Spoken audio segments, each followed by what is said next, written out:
On January 1st, 1990, Greg Smart, a promising 24-year-old in the insurance industry, walked into a house shrouded in darkness, unaware that these would be the last steps of his life. Waiting for him were not his young wife Pamela, but two teenagers with a deadly plan. A single fatal gunshot ended Greg's life, triggering a tragedy that shocked the public. What seemed at first to be a simple case gradually revealed dark secrets surrounding an illicit relationship between 22-year-old teacher Pamela Smart and her 15-year-old student Billy Flynn. Was Pamela truly the cold-blooded mastermind behind her husband's death? What drove her to eliminate Greg at all costs? Today we will explore one of the most sensational murder cases in the history of the justice system. Before we begin, don't forget to support the channel with a like and subscribe. Thank you for joining us. The story begins in New Hampshire, a peaceful state in the New England region in 1990. At the time, Pamela Smart was working at a local high school. Born in August 1967 into an affluent family in Coral Gables, Florida, with a pilot father and a part-time legal secretary, Mother Pamela displayed an early desire for attention. After the family moved to New Hampshire, Pamela spent her teenage years as an outgoing, humorous girl, well-liked by her peers. She harbored a burning dream to become a news anchor or work in media. Pamela took steady steps toward this dream by enrolling at Florida State University. During her college years, she often returned home thanks to her father's convenient work schedule. During the holiday season in 1986, at a New Year's Eve party, she met Greg Smart by chance. The two quickly bonded over their shared love of heavy metal music. After the break, Greg decided to follow Pamela back to Florida, despite having no clear academic plans, simply because he didn't want to be apart from her. Their love grew quickly. The couple decided to move back to New Hampshire, choosing the small town of Derry as their home. They rented a spacious house in an upscale neighborhood, adopted a dog, and began building their dream life together.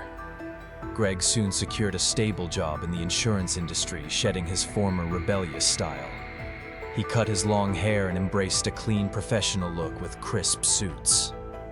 However, Greg's transformation left Pamela feeling disappointed. For her, the rock and roll spirit was unchanging. While Pamela kept her vibrant personality, Greg grew more calm and mature. Their love gradually faded. Things worsened when Greg confessed to having an affair. After the shock, Pamela threw herself into work, taking a job as media services coordinator at a local high school. She also actively volunteered for an anti-drug program. At 22, Pamela was a young, energetic, open-minded teacher beloved by her students. She became an ideal figure, especially to William Billy Flynn. Billy always sought to be near Pamela, whether by joining her volunteer activities or visiting her office. Pamela soon noticed his affection, and instead of feeling uncomfortable, found comfort in it. Billy seemed to embody everything Pamela once loved. Shoulder-length hair, an earring, leather jackets, and a burning passion for heavy metal. He didn't just look the part, he lived it. Their relationship gradually deepened. In early 1990, they shared their first kiss.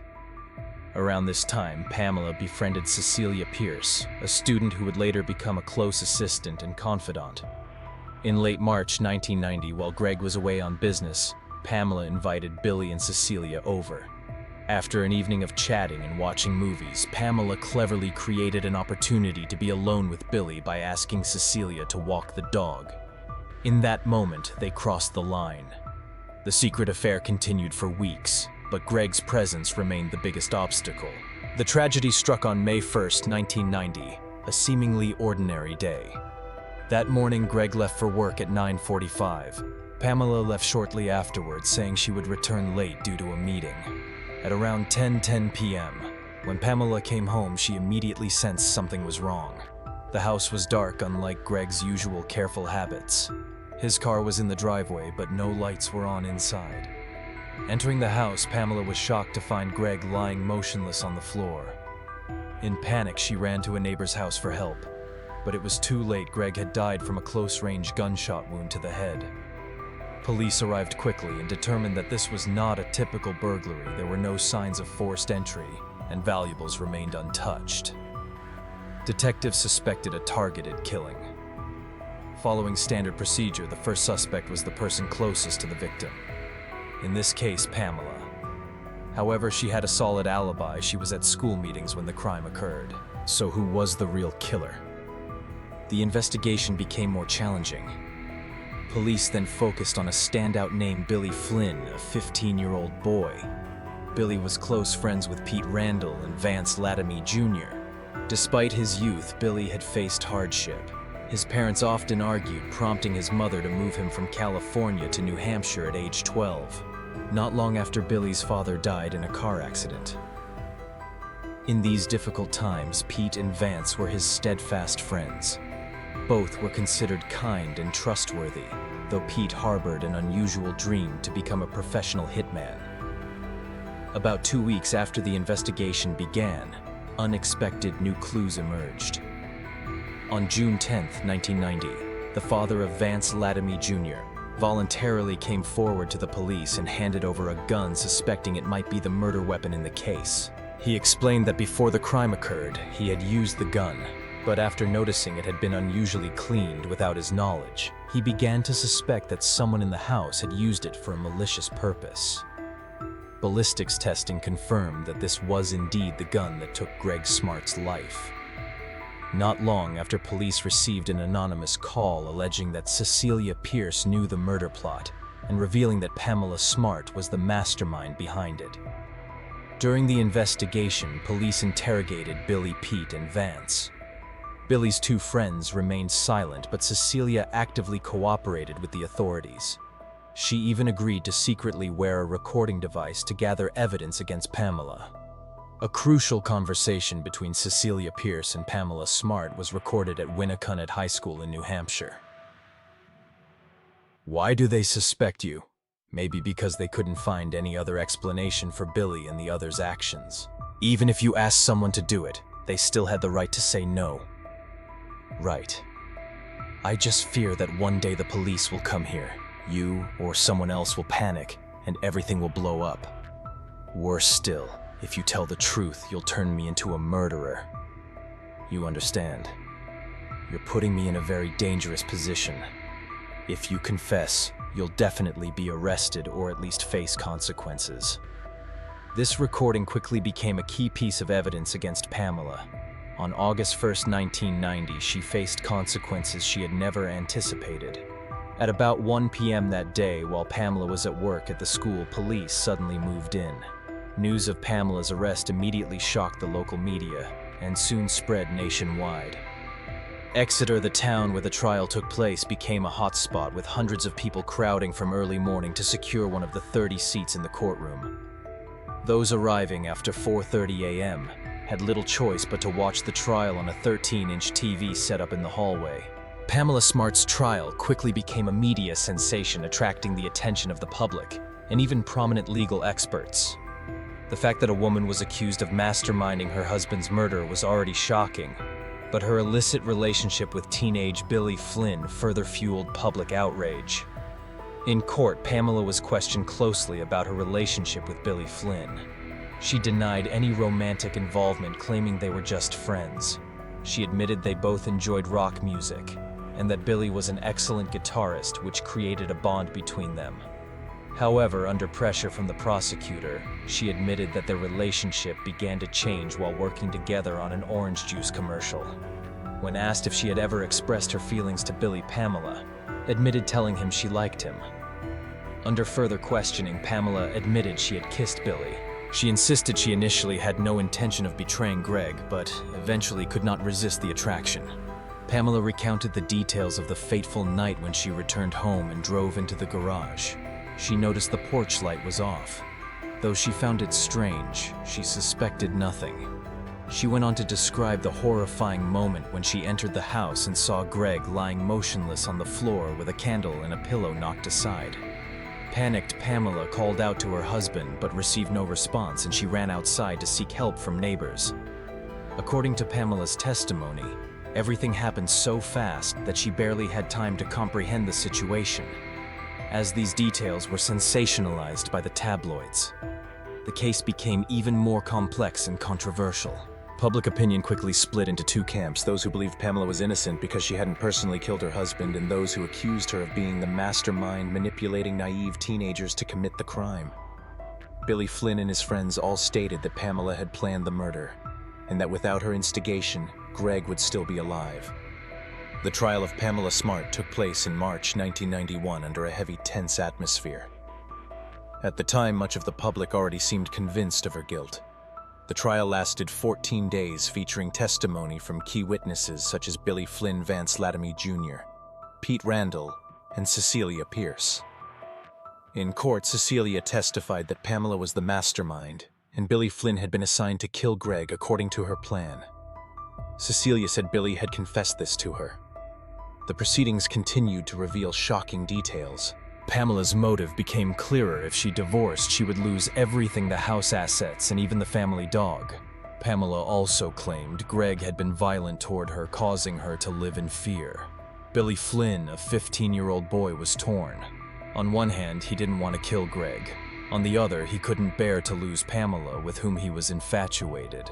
Despite his hesitation, Billy couldn't break away, as every time he tried to stop Pamela, threatened to end their relationship. In the end, Billy agreed. Later, Billy shared the plan with his two close friends, Pete Randall and Vance. The three teenagers discussed it thoroughly, agreeing to follow the exact scenario Pamela had laid out. According to the plan, the three would dress in black, and Pamela would leave the back door of the apartment unlocked so they could enter easily. After killing Greg, they would stage the scene to look like a robbery. In return, each would keep part of the stolen property, and Pamela promised to give each of them $500 from Greg's $140,000 life insurance payout. The fateful day began like any other. Billy, Pete, and Vance attended school as usual. Pamela and Greg went to work as normal. However, Pamela attracted attention that day by wearing a lot of jewelry to school. She explained that she was afraid of leaving it at home in case of theft. Before the crime, Pamela told Billy something strange: not to kill Greg in front of the dog, because it might suffer psychological trauma. That night, Vance and another friend waited in the car while Billy and Pete quietly entered Greg's home. They deliberately disturbed the furniture to make it look like a robbery, then patiently waited for Greg to return. While waiting, Pete took a knife from the kitchen to use instead of the gun they had brought. Billy recalled and testified in court.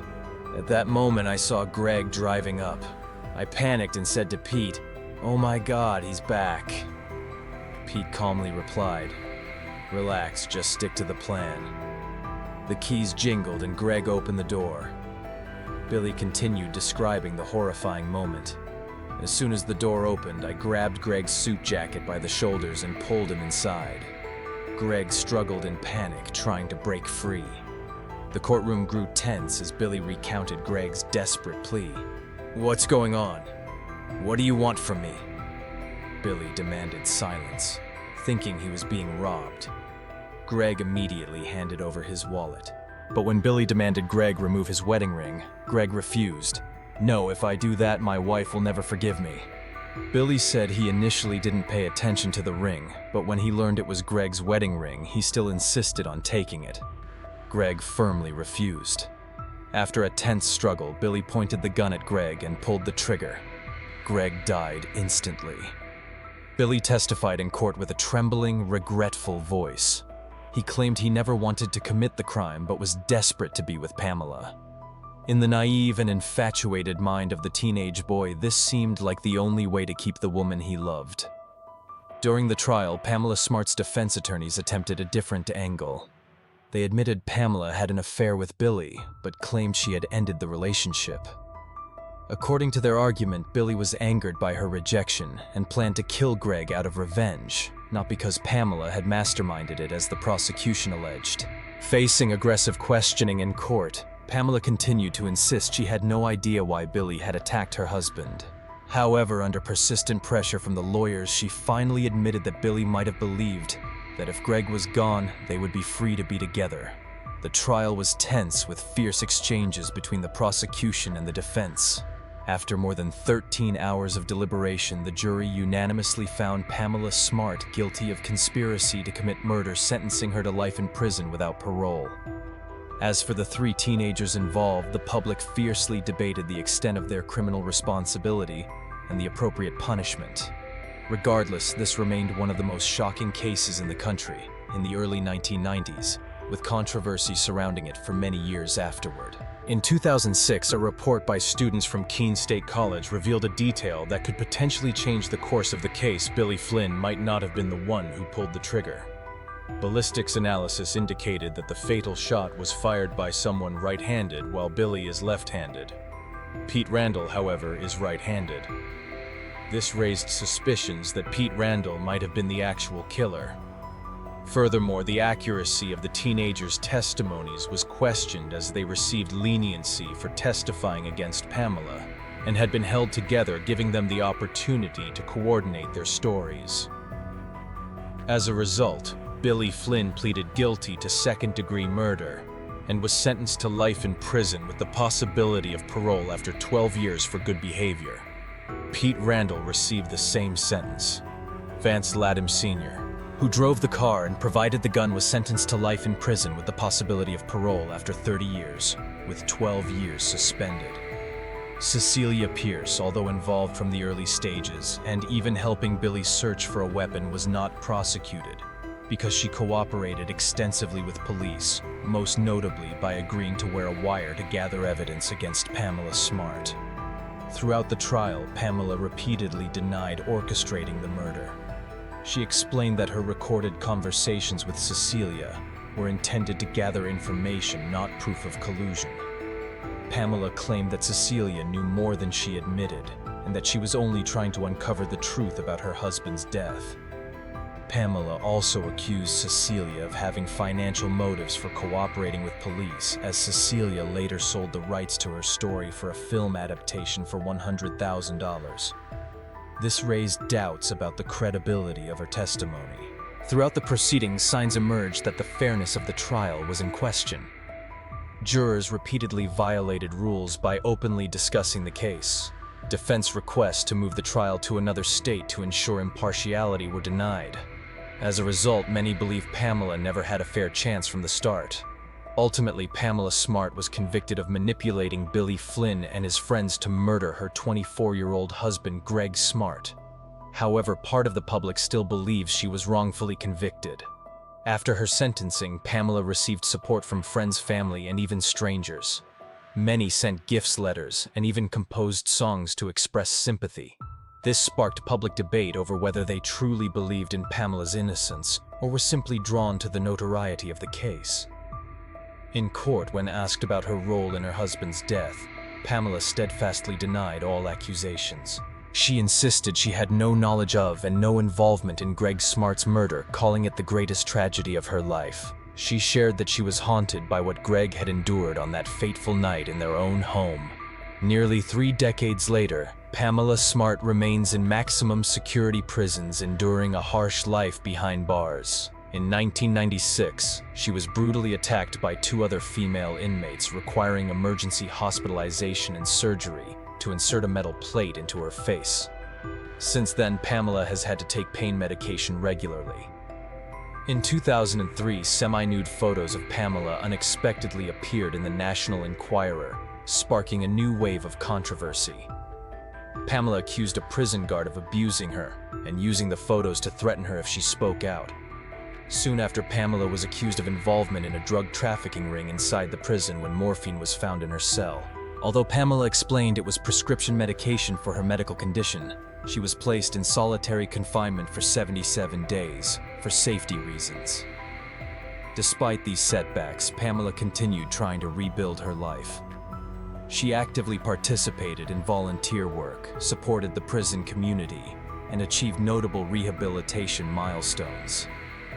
However, throughout her imprisonment, Pamela never admitted to taking part in the murder plot against her husband. She only acknowledged the mistake of becoming involved with Billy Flynn, something she deeply regretted.